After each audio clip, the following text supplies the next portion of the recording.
দেশু জুটি আবার কামব্যাক, কি বলবে মানে কালকে থেকে সামাজিক মাধ্যমে আমি বিশ্বাস করতে শুধু পারছি তোমরাই না। এটা নিয়ে বলবে, আমরা এখন একটু চুপ থাকি, একটু রিয়াকশন গুলো নিই।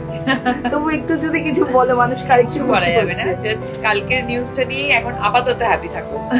যদি এই আলোচনাটা এবং এই যে এত দর্শকের উচ্ছ্বাস, সেটা নিশ্চয়ই চোখে পড়েছে সোশ্যাল এই মিডিয়ায়। সেটাই বললাম যে এই রেসপন্স গুলো একটু উপভোগ করে নি, কারণ যেটা সবসময় আমি, দেব এবং সবাই আমরা উইটনেস করেছি যে 10 বছর পরে যে প্রোগ্রামটা, আমাদের যে অনুষ্ঠানটা হয়েছিল, সেখানে যে ভালোবাসা আমরা দেখেছিলাম মানুষের কাছে, এবং ধূমকেতুর রিলিজের পরেও যে ভালোবাসা দেখেছিলাম, তার ফলে অবশ্যই আমরা এটা বিশ্বাস করি যে মানুষ আমাদেরকে খুবই ভালোবাসে।